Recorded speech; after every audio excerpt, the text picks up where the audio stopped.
Bienvenidos a esta nueva edición del Foro En Mediodía. Es un honor y un placer contar con la presencia de doña Engracia Hidalgo Tena, secretaria de Estado de Empleo, una persona extraordinariamente cualificada para tratar un asunto difícil como es la reforma laboral. Quería en primer lugar darle las gracias por su buena disposición para acompañarnos en cuanto recibió la invitación de Agustín y la mía. En segundo lugar, quería explicar el título de la intervención de nuestra invitada, la letra pequeña de la reforma laboral. Pudiendo ser un título atractivo, he de aclarar que mi sensibilidad periodística me llevó a proponerlo así y dejarlo tal cual. Evidentemente, en esta reforma no hay letra pequeña, sino más bien al contrario. Todo está escrito en mayúsculas y con claridad. Pero suele suceder que únicamente nos fijamos en los titulares de las noticias y nos quedamos seguramente con el siguiente, porque siempre los medios tienen que titular. Y seguramente nos quedamos con este. La reforma laboral facilitará el despido barato. Siendo esto verdad, creo que este hecho no refleja el espíritu de la reforma y nos dejamos mucha letra pequeña, entre comillas, lo que no son titulares de prensa, una letra pequeña que es sin duda muy importante. Esa es la intención del título de la conferencia. Y también lo que este foro quiere aportar a sus asociados y a la sociedad civil en general, un flujo de información directo entre su origen y los destinatarios para poder tomar las decisiones más adecuadas en el momento preciso. Engracia Hidalgo Tena es una política extremeña del Partido Popular, de Mérida, para más señas.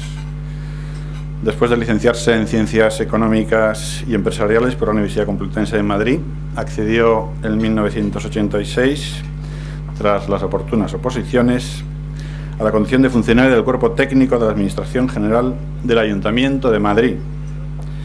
Hasta 1996 desempeña diferentes puestos, siempre en el área económica de la corporación madrileña. Tras la victoria del Partido Popular en las elecciones generales de 1996, la entonces ministra de Educación y Cultura, Esperanza Aguirre, la nombra directora general de Programación Económica y Control Presupuestario de dicho departamento. Permanece en ese puesto hasta el 21 de noviembre de 2003, cuando es nombrada consejera de Hacienda de la Comunidad de Madrid. En junio de 2008, tras la remodelación del gobierno regional, pasó a ocupar la cartera de Familia y Asuntos Sociales, que mantuvo hasta 2011. Es el 30 de diciembre de 2011 cuando es nombrada secretaria de Estado de Empleo en el Ministerio de Empleo y Seguridad Social, cuya titular es Fátima Báñez. Las responsabilidades de la Secretaría de Estado son abundantes, pero las quiero recordar brevemente en 5 bloques. 1. Empleo, relaciones laborales y convenios colectivos. 2. Prestaciones por desempleo y búsqueda de empleo. 3. Formación para el empleo. 4. Economía social, autónomos y responsabilidad social empresarial. Y 5. Comisión Consultiva Nacional de Convenios Colectivos.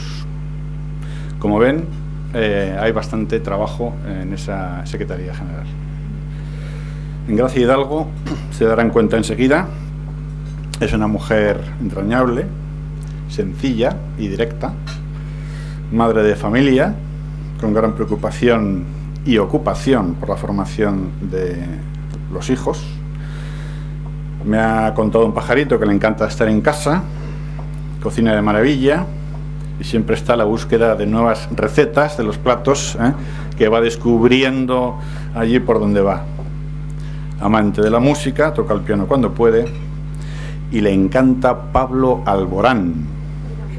Si alguien no sabe quién es Pablo Alborán, es que no está a la última y necesita un baño de sensibilidad. Bueno, muchas gracias, Engracia, y cuando quieras tuya es la tribuna. El título llevaba razón Fernando, en esta reforma de la letra pequeña está todo escrito muy claro. Lo que yo sí quería poner de manifiesto son esas cosas que hacen entender con más intensidad la reforma, que hacen valorar la importancia de la reforma y que hacen ver con claridad hacia dónde nos puede conducir el nuevo marco laboral que se regula en esta reforma laboral. Cuando llegamos en diciembre, que parece que hace mucho tiempo, pero han pasado solo 5 meses, cuando llegamos en diciembre lo primero que hicimos fue un análisis de cuál era la situación y, como ustedes saben, la situación económica que nos hemos encontrado era francamente difícil. Tras más de 4 años de crisis, la economía española no solo no había sido capaz de recuperar la senda del crecimiento, sino que ha vuelto a entrar en recesión. Las profundas reformas estructurales necesarias, obligatorias, para salir de la crisis no se habían tomado en su debido momento, no se habían puesto encima de la mesa cuando correspondía. Y la estrategia económica que se había llevado en los 4 años, desde finales del 2007, que se ven los primeros indicadores de la crisis, yo estaba entonces de consejera de Hacienda y le puedo decir que los primeros indicadores de que entrábamos en crisis se veían a finales del 2007, pues como digo, la estrategia económica se centró en la aplicación de políticas expansivas de demanda y en la adopción de leves y tardías reformas que han resultado insuficientes para generar la recuperación. Ya saben ustedes que pasamos del que íbamos a conseguir pleno empleo a que no había crisis y de ahí realmente a los brotes verdes y de los brotes verdes a los agujeros oscuros, que es donde nos encontrábamos. De hecho, la confianza del gasto público como mecanismo para salir de la crisis, junto al impacto de los estabilizadores automáticos, condujo a España a una situación que es necesario corregir para recuperar los niveles de confianza y credibilidad anteriores a la crisis. Es importante subrayar que España agotó durante la pasada legislatura buena parte de las herramientas de política económica, que pueden tener efectos expansivos a corto plazo. Entre otras cosas, dejó un desequilibrio fiscal de más de 8,5 puntos del PIB, que limita, y es muy importante entender esto, que limita el recurso al gasto público como herramienta de política económica. Lo digo ante muchas voces de la oposición que se alzan diciendo que lo que hay que hacer es políticas expansivas de gasto. Política monetaria, saben perfectamente que está en manos de Europa, con lo cual la actual estrategia económica del Gobierno se basa en reformas estructurales, no hay otro camino, de calado y en el saneamiento de las cuentas públicas que esperamos generen cuanto antes la suficiente confianza de inversores y consumidores. Desde diciembre se han abordado, y a mí me gustaría poderles contar, pero no tengo tiempo, reformas del calado de la estabilidad presupuestaria, de los organismos reguladores, del saneamiento financiero, que estamos en la segunda, del plan de pago de proveedores, todo esto en menos de 5 meses. Se están trabajando en reformas de armonización, de unidad de mercado, y tendremos que trabajar mucho todavía en ellas. Si nos fijamos en la reforma laboral, lo primero que hay que ver es en qué contexto estábamos. El contexto en el que nos encontramos cuando llegamos y la situación del mercado laboral es la siguiente. Había 5 millones, era en diciembre la siguiente, 5.273.000 personas en paro, 1.575.000 hogares con sus miembros en paro, una tasa de paro del 22,85%, el doble de la Unión Europea, un paro juvenil del 50%, 500.000 empresas y autónomos habían cerrado sus puertas durante la crisis. Y el primer problema que nos planteamos ¿es solo un tema de la crisis? ¿Es solo por la crisis económica? Pues no. El mercado laboral español adolece de graves problemas estructurales y uno de ellos es esta tasa tan alta de paro. Mire, en la misma época en Italia el PIB había disminuido más que en España y sin embargo se había destruido la mitad de puestos de empleo. En Francia prácticamente igual y conocen las tasas de paro. La volatilidad del mercado laboral español triplica en algunos casos a la de otros países del entorno, con lo cual hay un problema de paro estructural. En la mejor época de la economía española, nosotros no bajamos por debajo del 8% de la tasa de paro. Y en el mes de octubre del 2007, de 1.900.000 contratos que se firmaron, el 88% eran contratos temporales, lo cual pone de manifiesto un segundo problema del mercado laboral español, que es la dualidad. Dualidad que conlleva evidentemente a una menor competitividad en las empresas y una mayor inseguridad de los trabajadores. Dualidad que conlleva a que los objetivos de todos los trabajadores de la empresa sean totalmente distintos. Hay unos trabajadores profundamente protegidos frente a otros trabajadores que bueno, tienen un mayor índice de rotación, que se forman menos, que son menos competitivos y que evidentemente generan en definitiva disfunciones en el marco empresarial. Según la OCDE, el tanto por ciento de contratos con duración menor de 6 meses en España era el 37,4% frente al 26,4% de Italia, lo pongo como ejemplo. Los contratos de una duración superior a 10 años en España son el 38,6%, en Alemania el 43%, en Francia el 44% y en Italia el 48%. Más del 80% de los trabajadores entran en el mercado laboral a través de un empleo temporal y casi el 40% de esos trabajadores permanecen en un empleo temporal 10 años después. Hay una larga duración del desempleo. En los países de nuestro entorno la gente está parada y cobra prestaciones por desempleo en torno a 9 meses. Aquí estamos en 14,8 y exige una rigidez importantísima en las condiciones laborales.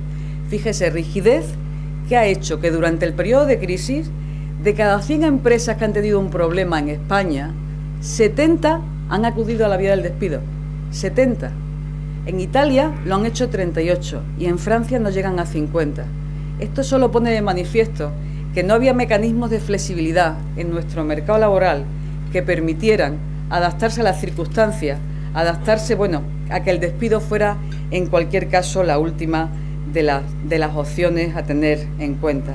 Y con este contexto, como digo, nos planteamos la reforma laboral, que tiene un objetivo básico, que primero se fija en una serie de principios. Hay que superar la concepción tradicional de trabajador y empresario. Hay que empezar a entender que el empresario y el trabajador van juntos, que tienen un proyecto común y que juntos trabajan por ese conjunto. Yo, cuando ayer leí una revista en la cual venía un artículo de la reforma laboral y de verdad parecía que estaba utilizando conceptos del principio del siglo XX. Creo que muchos de ustedes conocen, trabajan en eso y saben perfectamente que eso actualmente está superado.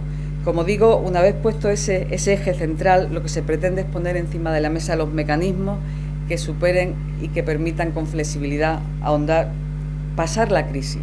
Y también ahondar en la empleabilidad de los trabajadores.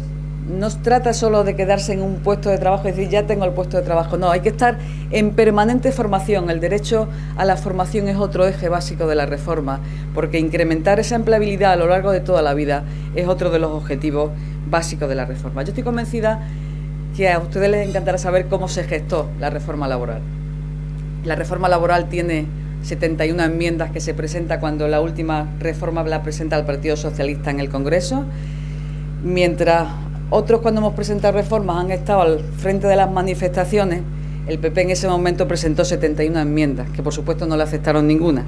71 enmiendas que han sido, digamos, la génesis de la actual reforma laboral. Cuando Mariano Rajoy gana las elecciones y convencido del diálogo social que subyace, que es importante el mismo, presenta, junta a los agentes sociales y les dice: necesitamos, esta es la situación de nuestro mercado laboral, necesitamos un acuerdo en materia de flexibilidad interna, en materia de flexibilidad externa, en asentismo, en contratación, y estos son los mimbres. Hablan largo y tendido los agentes sociales y realmente no llegan a acuerdo en algunas cosas, como por ejemplo moderación salarial, que siempre pondremos de manifiesto encima de la mesa, pero no llegan a acuerdos en otras. Con lo cual, obviamente, un gobierno, aun respetando a tope el diálogo social, no podemos caer en el error que cayó el PSOE, que ese respeto le condujo a olvidar el liderazgo que siempre tiene que hacer un gobierno, porque la responsabilidad de gobernar es suya. Una vez abierto ese cauce, se hacía imprescindible tomar las medidas que eran necesarias para, como digo, transformar, modernizar, armonizar con los países en nuestro entorno la reforma laboral. Y siempre lo he dicho, yo he estado en muchas mesas con los agentes sociales. El Gobierno ha creído antes, después y durante, y les puedo asegurar que han sido muchísimas horas, pero horas que nunca jamás, hacia ese respeto, nos iban a llevar al inmovilismo, al decir no cambio. No, creo que en el momento actual solo cabe la valentía y el coraje para afrontar las medidas de lo que creemos que tenemos que hacer. Como además creemos permanentemente ese diálogo, el Real Decreto se convalidó en el Congreso por 197 votos de los diputados y a partir de ahí se está tramitando como ley. Se han presentado 656 enmiendas, que se dice pronto, y realmente, bueno, pues el jueves se aprobarán en comisión las que se acepten de ellas y desde luego serán aquellas que mejoren, que permitan mejorar algunos artículos, clarificar, hacer mejor la reforma laboral entre todos y entre todas esas enmiendas. Obviamente hablarle de todos los artículos que componen la reforma laboral, pues prácticamente es imposible. Pero bien decía Fernando que mal utilizado se ha intentado ligar esta reforma con una cosa que es la antítesis de su objetivo. El despido es lo último que se quiere evitar con esta reforma laboral y sin embargo se han pasado por alto temas tan importantes y que yo considero que son las auténticas revoluciones de la reforma laboral, como son la flexibilidad interna y la negociación colectiva. Y yo a esas medidas sí que me gustaría dedicarle unos minutos. La flexibilidad interna, hay veces que cuesta mucho entenderlo, lo explicas por ahí, simplemente es esas cosas que permiten la adaptación a la situación económica de una empresa. Mediante tiempo de trabajo, no siempre tiene por qué ser la misma necesidad de la empresa, el mismo horario, hay que meter un margen de flexibilidad y en ese sentido se puso en la reforma un 5%. Le iré diciendo en paralelo qué fue lo que acordaron los agentes sociales en su acuerdo. Ellos en este punto pretendían un 10% en periodo de flexibilidad, frente al 5% que se puso en la reforma. Se ha eliminado la clasificación profesional, esto que parece muy auténtico. Realmente todos nosotros hemos escuchado perfectamente que era muy difícil que una persona que estaba limpiando en un hotel, en la parte del hall, pudiera limpiar si necesitaba en la parte de las habitaciones, porque había tantísimas categorías, que lo hacía profundamente inflexible. Es más, podías tener holgura de horas en una categoría y tener que contratar porque no se podían mover en los diferentes supuestos. Se ha eliminado en la reforma la figura de la categoría profesional, pasando como central al grupo profesional. La movilidad geográfica, había una figura en la movilidad geográfica que es la autoridad laboral, podía perfectamente parar durante 6 meses la decisión de la movilidad geográfica de un trabajador. Obviamente creemos que la decisión tiene que estar en el seno de la empresa, entre los actores protagonistas del seno de la empresa. Y hay un apartado que se ha manipulado en exceso, que es la modificación sustancial de las condiciones de trabajo. Aquí hay una idea que es clave. Cualquier modificación de las condiciones de trabajo que se haga por el sistema tiene que estar por encima de las condiciones establecidas en convenio. Cualquiera. O sea, no es que se trate de hacer de pronto cosas como las que se están poniendo en los periódicos, no.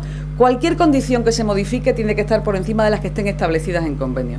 Se hace una apuesta decidida entre la definición clarísima de lo que se entiende como una modificación individual y colectiva, antes que había que hacer casi un máster, se esclarece de forma definitiva, se puede tocar la cuantía salarial, evidentemente, y la reforma laboral reconduce a un procedimiento clarísimo de cómo se pueden abordar estas materias de modificaciones sustanciales de las condiciones de trabajo, pero siempre, como digo, respetando que el tope es lo que esté en convenio, porque si no es convenio hay otro mecanismo, pero las modificaciones sustanciales es así.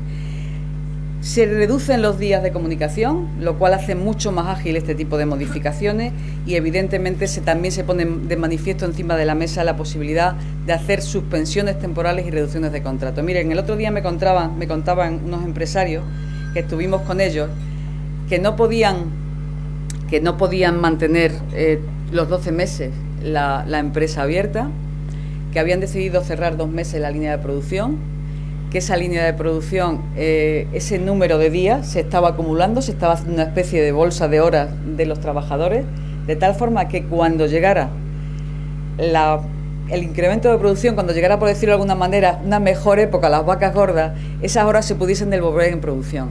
Me pareció un ejemplo tan claro de lo que se puede hacer en un contexto empresarial para conseguir superar la crisis, que creo que es con ejemplos y con buenas prácticas, como ya están pasando en muchas de nuestras empresas, cuando se entiende de verdad la reforma laboral.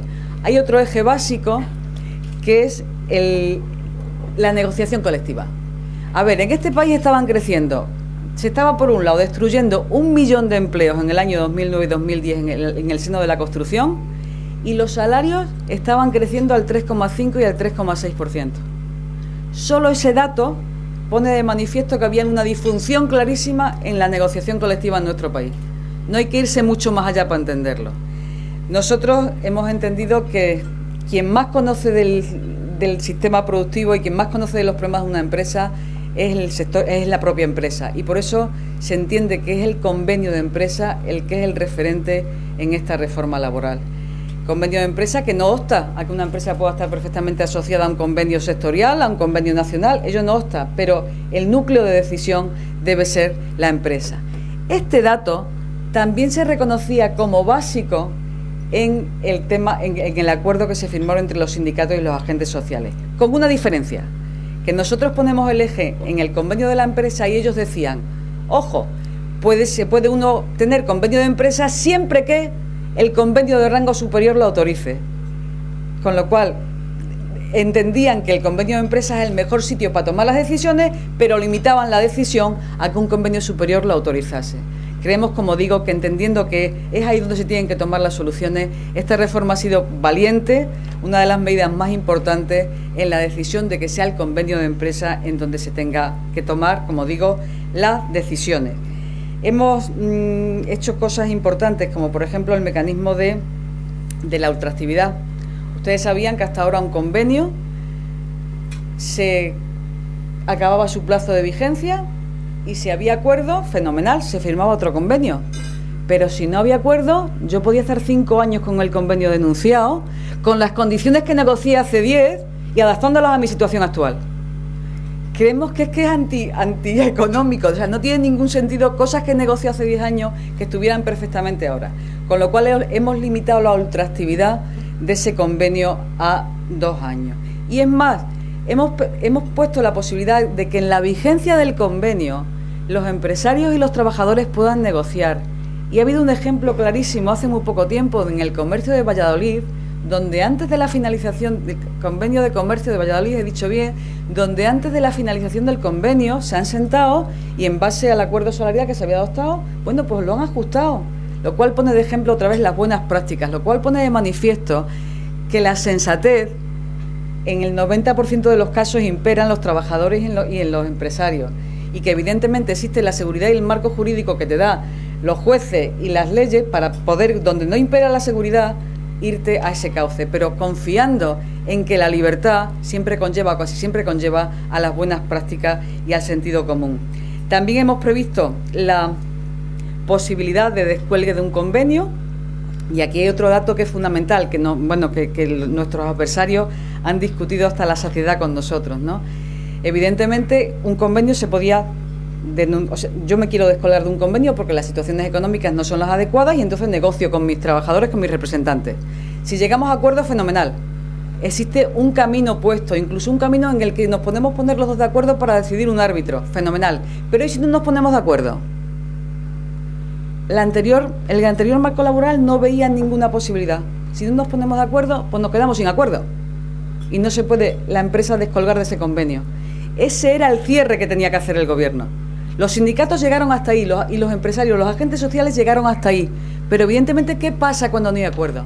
Ya les digo que de los que se están presentando, en el 85% hay acuerdo. Pero en el resto, evidentemente, tenemos que tomar la decisión. Y en ese sentido, hemos decidido que sea la Comisión Nacional de Convenios Colectivos quien, con los cauces perfectamente establecidos, decida qué pasa en esas situaciones en las cuales no hay acuerdo. Como digo, es un conjunto de medidas que lo que siempre permiten es que la decisión empresarial, la decisión en el seno de la empresa sea una cosa viva, que no haya que esperar 6 meses para tomar una decisión, que no haya que esperar 6 meses para cambiar una línea de producción, que no haya que cambiar 6 meses en definitiva, que cuando pasen los 6 meses ya no puedo cambiar nada, lo que tengo que hacer es cerrar la empresa y apagar la luz. Lo que queremos es evitar esa situación. Y decía Fernando que se ha basado mucho en la reforma esta en el despido, y que era verdad. Siento contradecirte, Fernando. No. La reforma ha hecho 2 cosas muy importantes. En cuanto ha quitado una cosa que era antinatural. En este país existía una figura, que es la figura del despido express, que hacía que de cada 10 despidos que se hacían, 7 eran improcedentes. No tiene sentido. Como hemos dicho hasta la saciedad, existía un despido casi libre, sin causa, Caro, eso sí, pero casi sin causa. El despido en este país ahora es con causa perfectamente determinada en la ley. Cuando es procedente, procedente tiene 20 días de indemnización por año trabajado, respetando siempre los derechos que hasta la fecha estaban acumulados. Y cuando es improcedente, antes había dos figuras, la de 45 días y la de 33. Se ha generalizado la del 33 días.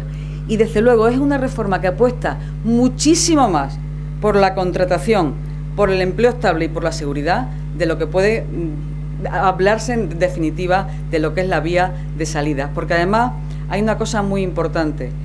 Hemos apostado por la pequeña y mediana empresa, por los emprendedores. Hemos puesto figuras encima de la mesa como el contrato de apoyo a los emprendedores.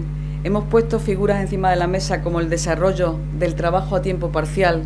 ¿Cuántas personas en nuestra mesa nos ha dicho la figura del contrato parcial en España no funciona porque no es flexible? En España hay un 12% de contratos a tiempo parcial frente a un 20% de la Unión Europea. Tenéis que flexibilizar el contrato a tiempo parcial. Esa figura la hemos conseguido gracias a la introducción de horas extraordinarias que permitan eso, la adaptación.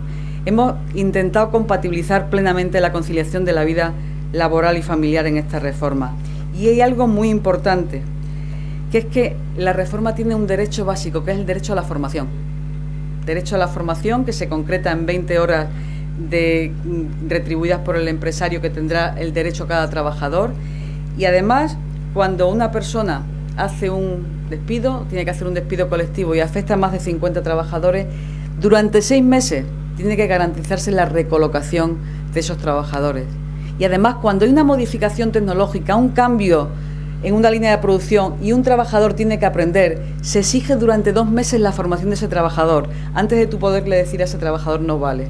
La empleabilidad y la formación es uno de los ejes básicos de esta reforma.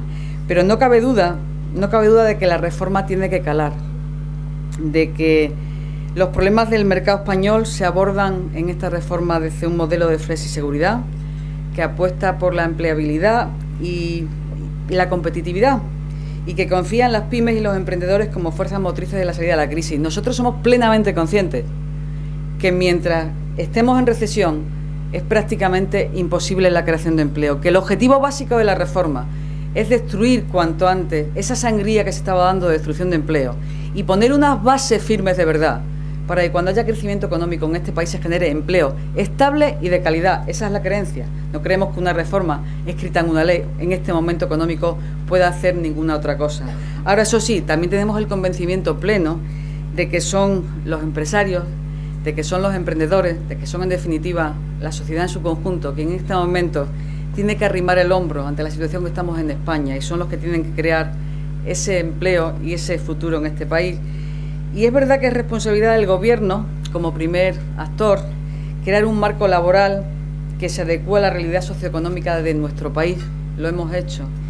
Y es verdad que tenemos que poner en marcha medidas que favorezcan la integración laboral de todos los ciudadanos. Lo estamos haciendo.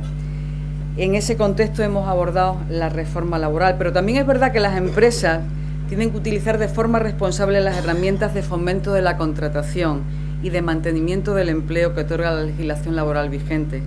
Y también es verdad que hay que llevar a cabo una política de retribuciones justas, adecuadas a la realidad de la productividad. Y también es verdad que establecer una organización del trabajo que facilite la conciliación, que permitan a los trabajadores el desempeño de sus funciones en condiciones favorables, que favorezca la plena integración de todas las personas y que contribuyan a la recolocación de los trabajadores que se vean afectados por un ajuste de plantilla tal y como estipula la reforma laboral. Y por último, es responsabilidad de los trabajadores aportar su talento, su esfuerzo en la consecución de los objetivos del proyecto empresarial del que son parte fundamental y facilitar la aplicación de las medidas de flexibilidad referidas a lo largo de toda mi exposición para favorecer la supervivencia de los proyectos empresariales y, por tanto, el mantenimiento de los puestos de trabajo. Yo siempre lo digo, estamos en una situación en la cual no es un tema solo de políticos, salir de la situación en la que estamos, les puedo asegurar. Es un tema de que la sociedad en su conjunto se conciencie de que arrimemos el hombro y que nos pongamos, como dicen los buenos, en ese momento que ni un paso hacia detrás y todos hacia adelante. Muchísimas gracias y estoy a su disposición.